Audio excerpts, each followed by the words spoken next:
Hello guys, welcome to my channel SBR রান্নাঘর। আজকে কচু শাকের এমন একটি রেসিপি শেয়ার করছি যে আমি গ্যারান্টি দিয়ে বলতে পারি এভাবে কচু শাক রান্না করে খেলে আপনার ভাত খাওয়ার সময় কিন্তু কোনো তরকারির প্রয়োজনই হবে না। আর এই কচু শাকের টেস্টটা এতটাই ভালো হয় যে শুধু শুধু শাকও কিন্তু এক বাটি পরিমাণ খেয়ে নেওয়া যায়। মজাদার এই শাকটা আমি রান্না করে আমার মেঝো বোনকে খাইয়েছিলাম। ওরা এসেছিল গ্রাম থেকে, আর সেই গ্রাম থেকে এই কচু শাকগুলো নিয়ে এসেছিল। তো আমি চিংড়ি দিয়ে এভাবে করে এই শাকটা রান্না করে ওকে খাইয়েছিলাম।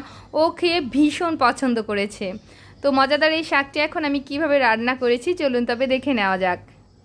কচুর শাকটা রান্না করার জন্য শাকগুলোকে আমি আগেই সেদ্ধ করে জল ঝরিয়ে রেখে দিয়েছি। এরপর কড়াইতে পর্যাপ্ত পরিমাণ তেল দিয়ে দিয়েছি, আর তেলের মধ্যে প্রথমেই ফোড়নে আস্ত শুকনা মরিচ ভেজে নিলাম। মরিচটা ভাজা হয়ে গেলে দিয়ে দিলাম বেশ অনেকটা পরিমাণ কালো জিরা। কালো জিরাটাও ভেজে নিয়েছি। এরপর দিয়ে দিয়েছি থেতো করা রসুন। রসুনটাকে হালকা একটু ভেজে নিলাম। ভাজা হয়ে গেলে এর মধ্যে কুচানো পেঁয়াজ দিয়ে দিচ্ছি। এখন পেঁয়াজটাকেও নাড়াচাড়া করে ভালো করে ভেজে নিব। পেঁয়াজটাকেও ভাজা হয়ে গেছে। এখন এই পর্যায়ে দিয়ে দিচ্ছি চিংড়ি মাছগুলো। আমি এইখানে এই দেশি চিংড়ি মাছগুলোই ব্যবহার করছি, কারণ এই মাছের স্বাদটাই কিন্তু বেশি ভালো আসবে। কেউ চাইলে বড় সাইজের গলদা বা বাগদা এসব চিংড়িও ব্যবহার করে একই রকমভাবে রান্না করে নিতে পারেন। তো চিংড়ি মাছগুলো দিয়ে দেওয়ার পরে মাছের মধ্যে সামান্য করে হলুদ গুঁড়া আর লবণ দিয়ে মাছগুলোকেও ভালো করে ভেজে নিলাম।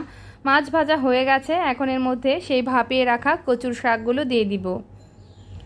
কচু শাকটা আমি কোনো লবণ ব্যবহার করিনি, এমনিতেই শুধুমাত্র এটাকে ফুল সিদ্ধ করে নিয়েছি। ফুল সিদ্ধ করে এটাকে ভাপিয়ে নিয়েছি। এরপর এর থেকে যে এক্সট্রা জল সেটা ঝরে যাওয়ার জন্য আমি স্ট্রেনারে রেখে দিয়েছিলাম, যাতে করে কচু শাকটা রান্নার পর খাওয়ার পরে গলায় কুটকুট না করে। তো শাকটা দিয়ে দেওয়ার পরে এখন দিয়ে দিলাম এর মধ্যে বেশ অনেকটা পরিমাণ কাঁচামরিচের ফালি। এরপর শাকটাকে একটু উল্টে পাল্টে নিলাম। উল্টে পাল্টে নেওয়ার পরে দিয়ে দিলাম স্বাদ মতো লবণ, আর সামান্য করে একটু হলুদের গুঁড়া ব্যবহার করলাম আমি। আপনারা চাইলে নাও করতে পারেন। আমার কাছে শাকটা দিয়ে ভাত মাখানোর সময় শাকের তেলটা একটু হলদে রং হলেই ভালো লাগে দেখতে, তো এই জন্য হলুদের গুঁড়াটা দিয়েছি। হলুদের গুঁড়া দেওয়ার পরে আরও একটু নাড়াচাড়া করে মিশিয়ে নেওয়ার পরে দিয়ে দিয়েছি স্বাদ মতো চিনি। অবশ্যই করে কিন্তু চিনি ব্যবহার করতে হবে। চিনি না ব্যবহার করলে কিন্তু শাকের প্রপার টেস্টটা আসবে না।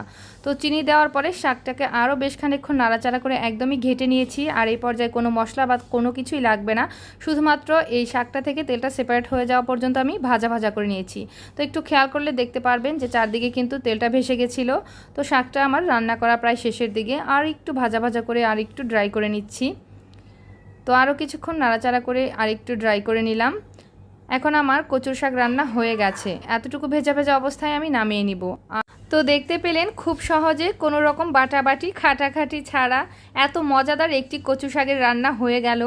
এটার মধ্যে চিংড়ি মাছের ফ্লেভার আর পেঁয়াজ রসুন আর কালো জিরা ফোড়নের ফ্লেভারটা এতটা ভালো লাগে খেতে, কি বলবো। আপনারা যদি একবার ট্রাই না করেন তাহলে কিন্তু বড় একটা স্বাদ মিস করে যাবেন। আর কেমন লাগলো আমার আজকের রেসিপি অবশ্যই কমেন্টে জানাবেন। আর ভালো লাগলে একটা লাইক তো পেতেই পারি, তাই না? সকলেই ঘরে তৈরি খাবার খান, সুস্থ থাকুন আর এসবিআর রান্নাঘরের সাথেই থাকুন।